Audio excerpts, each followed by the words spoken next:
Hello friends, मैं doctor Javed spruce dental Delhi से। दोस्तों, आज मैं आप लोगों के साथ में सिरेमिक ब्रैकेट लगाने के तरीके को डिस्कस करना चाहूँगा। हमारे बहुत सारे पेशेंट चाह रहे थे कि हम ब्रैकेट किस तरह से पेशेंट के लगाते हैं, हमें वो समझना है। उन्हें बच्चों के लिए ब्रैकेट कौन सा लगवाएं, किस तरह से लगाया जाता है, उसको सिलेक्ट करने में काफ़ी प्रॉब्लम हो रही थी। तो हमने सोचा कि क्यों ना आप लोगों के साथ में ब्रैकेट लगाने के तरीके को ही डिस्कस कर लिया जाए। तो दोस्तों, जो ब्रैकेट सिलेक्शन होता है पेशेंट की डिमांड के ऊपर बहुत कुछ निर्भर करता है।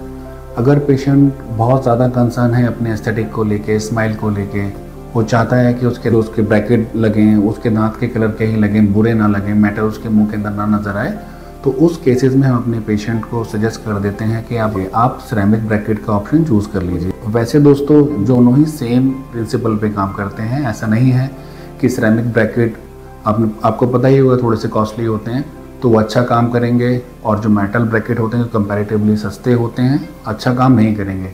काम दोनों को ही सेम प्रिंसिपल पे करना होता है। दोस्तों, जो हमारे पेशेंट हैं वो बहुत ज़्यादा कंसर्न थे अपने स्माइल, अपने एस्थेटिक्स को लेके, तो फिर हमने उनके लिए सिरेमिक ब्रैकेट का ऑप्शन चूज़ किया है।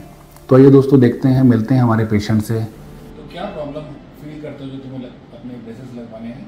मेरे एक दांत टेढ़ा आ रहा है, उसकी वजह से मेरे को ब्रेस लगवाना, स्माइल करते हुए अच्छा नहीं लगता। क्या करते हो अच्छा लगता है?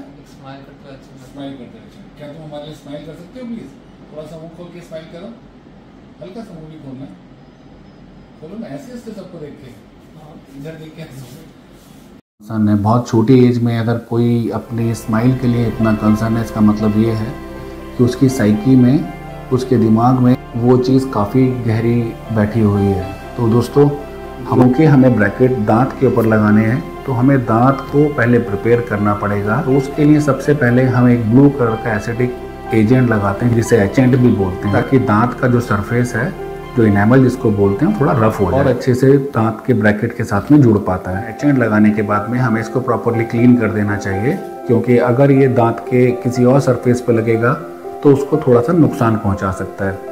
पहले दोस्तों हम इसे प्रॉपरली पानी से पहले क्लीन कर लेते हैं स्प्रे के साथ में, और फिर एयर से ड्राई भी कर लेते हैं। ड्राई करने के बाद में एक बहुत पतली सी लेयर बॉन्डिंग एजेंट की अप्लाई करते हैं, जो कि एक तरह का रेजिन होता है। बॉन्डिंग एजेंट लगाने के बाद में एक एक करके सारे दांतों के ऊपर ब्रैकेट कंपोजिट की मदद से चिपकाया जाता है। हमारे ब्रैकेट्स हैं दांत के ऊपर प्रॉपरली पोजीशन किए जाते हैं, एकदम सेंटर ऑफ द टूथ के ऊपर एकदम। जो दांत का जो लॉन्ग एक्सिस होता है उसको देखते हुए दांत की पोजीशन के हिसाब से हम ब्रैकेट की पोजीशन करते हैं, ताकि जब हम उसके ऊपर वायर लगाएं, फोर्स लगाएं, तो नेचुरली जिस जगह पर प्रॉपर होना चाहिए उस जगह पर वो पहुंच जाता है।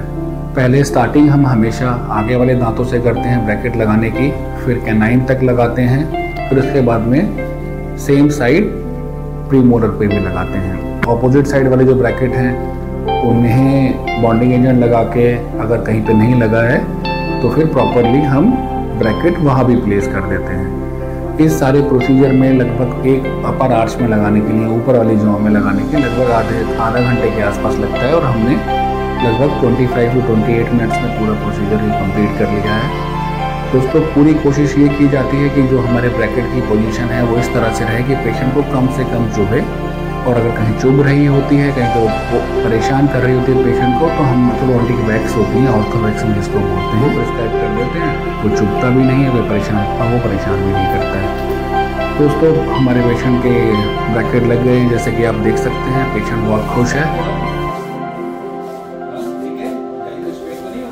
और काफ़ी एक्साइटेड है वो अपने ट्रीटमेंट को लेके। होपफुली सब कुछ उसके लिए अच्छा ही होगा, जो कि उसके पेरेंट्स ने हमने डिस्कस करके ट्रीटमेंट प्लान किया है। तो थैंक यू दोस्तों, इतना बना रहने के लिए। आपने पूरा वीडियो देखा, उसके लिए बहुत बहुत थैंक्स। और आप हमारे चैनल को सब्सक्राइब कीजिए, हमारी वीडियोस को शेयर कीजिए फॉर एजुकेशनल पर्पस, ताकि लोगों को भी पता चले कि डेंटल ट्रीटमेंट में किस किस तरह से स्टेप्स लिए जाते हैं, किस तरह से ब्रैकेट का सिलेक्शन किया जाता है अकॉर्डिंग टू पेशेंट नीड और पेशेंट की जो प्रॉब्लम है उसके अकॉर्डिंग। और हमारे साथ बने रहिए। Thank you so much.